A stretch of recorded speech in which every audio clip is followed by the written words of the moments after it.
Olá, eu sou Pedro Salerno e bem-vindos a mais um vídeo aqui do nosso canal. Já peço, por favor, que você se inscreva e deixe seu like para acompanhar mais vídeos desse universo da medicina. Nosso tema de hoje é crise febril, que nada mais é do que uma crise epiléptica que ocorre em vigência de doença infecciosa febril com a temperatura axilar acima de 38 graus e que se exclui infecções do sistema nervoso central e distúrbios hidroeletrolíticos. Isso é importante porque infecções como meningite podem cursar com uma crise epiléptica e distúrbios hidroeletrolíticos também podem cursar. Quando a gente fala em quem é acometido, a gente tem que sempre pensar, crise febril são crianças de 6 meses aos 5 anos de idade, principalmente, tendo o pico aos 18 meses. A gente tem que pensar sempre, primeiro, em homens, existe uma prevalência maior, 1,6 vezes mais. Em populações economicamente limitadas, também estão mais suscetíveis. E ocorre mais nas tardes dos meses de inverno. Quando a gente quer entender o porquê dessas crises febris ocorrerem, a gente tem que entender que nessa faixa etária dos 6 aos 5 anos, a gente tem um sistema nervoso central que está em pleno desenvolvimento. E esse desenvolvimento deixa esse sistema um pouco mais vulnerável. E aí a gente soma isso aos efeitos da febre, e é uma suscetibilidade genética com contribuição de fatores ambientais, aí sim a gente tem a crise febril. Um ponto que a gente tem que destacar aqui, que o grau da febre, ou seja, quanto mais alto a febre é muito mais importante do que a velocidade de surgimento da mesma, tá? Então, em um contexto infeccioso, a gente vai ter um pico de temperatura corporal, principalmente mediado pela cascata de pirógenos endógenos, principalmente interleucina 1, que vai mudar o set point da temperatura hipotalâmica. E essa cascata ela vai aumentar a excitabilidade neuronal. E com essa maior excitabilidade, você favorece o aparecimento das crises febris. Quando a gente vai falar de fatores de risco, a gente tem que entender que existem diversas pesquisas que estão sendo realizadas, mas ainda não se sabe tudo sobre as crises febris. Alguns estudos já demonstraram que ela pode ter um caráter poligênico. Em algumas famílias, um caráter autossômico dominante foi identificado. E existem alguns genes em alguns cromossomos diferentes que já foram associados a um maior risco de crise febril. São o FEB1, 2 e 3. A gente tem também a descrição de que vacinas podem ser um fator de risco temporário. E aí todas as aqui listadas abaixo já foram associadas com risco maior. Mas é importante dizer e frisar que é um risco temporário que de longe, não compromete nenhum a indicação da vacinação na faixa etária pediátrica. A gente sabe também que as crianças prematuras, principalmente se elas fizeram uso de corticoide pós-natal, tem um risco maior também de ter crises febris e que diversos estressores pré, peri e pós-natais também já foram associados. Carências nutricionais, deficiência de zinco, selênio, deficiência de ferro também já foram ligadas a uma maior suscetibilidade. Quando a gente tem que pensar em o que é o gatilho para essa crise febril, a gente tem que pensar em vírus. Tá? 80% das causas de gatilhos são virais.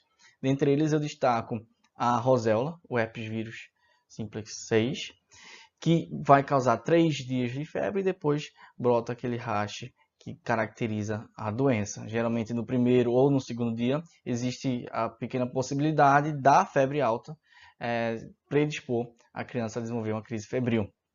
Influenza também já foi associado. O coronavírus humano, esse aqui não é o da pandemia que estamos vivendo agora, mas o SARS-CoV-2, que é o tipo de coronavírus que está causando essa nossa pandemia, já foi também descrito como uma possível gatilho para a crise febril.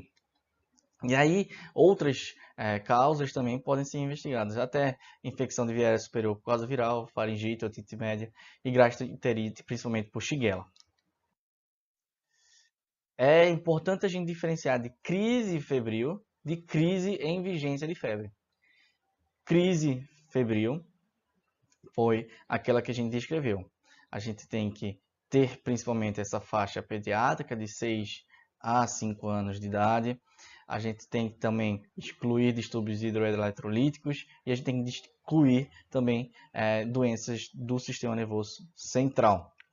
A febre por si só, como a gente já conversou, pode aumentar a chance de pessoas terem a crise epilética, principalmente pessoas que já têm uma epilepsia prévia.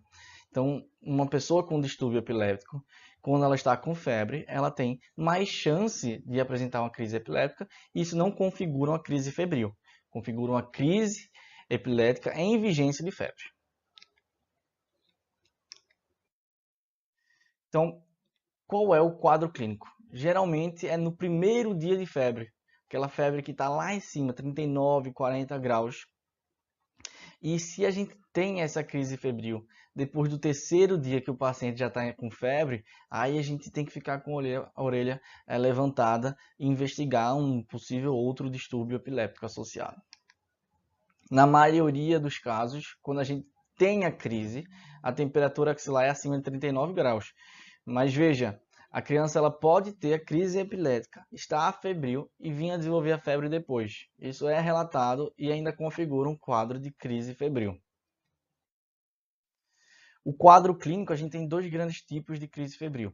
A crise febril típica, que é a mais comum, 75% dos pacientes, que ela é justamente aquela que ocorre entre os 6 meses e os 60 meses, os 5 anos de idade. Geralmente entre os 14 e 18 meses. Ela é classicamente tônico-clônica generalizada, como a gente consegue ver aqui, essa criança. Tem a fase tônica e depois a fase clônica. A duração é normalmente menor do que 15 minutos, quase sempre menor que 5 minutos. Ela não recorre, ou seja, dentro de 24 horas ela é uma crise única. E o período pós-ictal, ou seja, o período após a crise epilética, ele é muito curto e é só uma sonolência breve. E aí você pode ter também acometimento de músculos da face e da respiração, podendo provocar, por exemplo, uma cianose transitória. O outro tipo de crise febril seria a crise febril atípica, também chamada de complexa ou complicada, que ela tem uma prevalência entre 9% a 35%. São geralmente crianças mais novas e com algum atraso no desenvolvimento. E elas são geralmente crises focais, são crises atípicas, ou seja, qualquer crise que fuja da tônico-clônica generalizada, a gente vai pensar que a criança está apresentando uma crise febril atípica. Isso se ela estiver com febre. Se ela não tiver febre e ela apresentar uma crise focal, por exemplo, a gente não vai pensar numa crise febril, a gente vai pensar em algum distúrbio epilético. A duração dessa crise geralmente é maior que 15 minutos e ela tende a recorrer dentro de 24 horas. E ela cursa geralmente com algum outro sinal neurológico, por exemplo, a paralisia de Todd, ou uma sonolência mais duradoura. Então, enquanto a gente tinha na crise febril típica, aquela criança que estava com a febre alta, tem mais ou menos 18 meses, e aí no primeiro dia de febre ela convulsiona, tem a fase tônica, tem a fase clônica, ela ficou um pouquinho sonolenta, mas logo depois já está acordada, já está andando. Então, essa a gente pensa numa crise típica. Tudo que foge disso logo vai para o quadro de crise atípica. É importante só pontuar também que existe o estado de mal epilético febril, que é a principal causa de estado de mal epilético na pediatria. E a gente configura isso quando a gente tem uma crise febril com duração maior do que 30 minutos. É importante a gente ficar atento ao que? Sinal de meningite. Meningite acontece nessa faixa pediátrica e meningite cursa com crise epilética. Então você tem que ficar de olho para fotofobia, rigidez de nuca, vômitos, ingesta de toxina. Toxina causa febre e toxina também pode causar crise epilética. Então você tem que perguntar se a criança foi exposta ou foi encontrada próximo de algo que pode ser considerado uma toxina. Trauma de sistema nervoso central, pesquisar, perguntar, avaliar lesões associadas. Atraso no desenvolvimento. Pode falar tanto a favor de uma possível crise febril atípica, quanto a criança pode ter um transtorno epilético também já prévio. Alteração na pele, aí é importante a gente salientar que pode estar tanto no contexto da avaliação de uma meningococcemia, por exemplo, que vai cursar com as petecas e membros inferiores, e pode também ter uma meningite meningocócica associada, mas também a gente tem que lembrar da possibilidade de síndromes neurocutâneas. Então, se a gente tem um bebê com uma mancha vinho do Porto em face, a gente pode pensar que ela tem, por exemplo, Sturge-Weber. Se a gente tem uma criança com manchas de café com leite, a gente pode pensar em uma neurofibromatose e por aí vai. Existem várias síndromes que cursam com alterações em pele, que cursam também com crises epiléticas nessa faixa pediátrica. Então vamos lá, como é que a gente diagnostica? Se é uma criança que apresentou apenas uma crise tônico-clônica generalizada, não tem alteração no exame neurológico, não tem alteração em nenhum exame segmentar do corpo que foi avaliado, não tem necessidade de pedir exame complementar. O diagnóstico é clínico. Se fugir desse cenário, aí sim você pode complementar com algum outro estudo. Então você vai sempre excluir possibilidade de meningite, como a gente já bateu bem na tecla, excluir possibilidade de distúrbio hidroeletrolítico. Se é uma criança que estava, por exemplo, vomitando há vários dias, você tem que colher um ionograma. Se ela está desidratada, você tem que hidratar.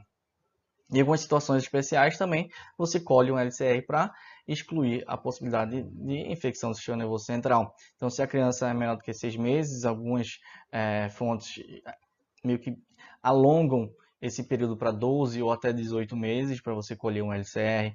Se foi a primeira crise complexa da criança, também você pode colher um LCR.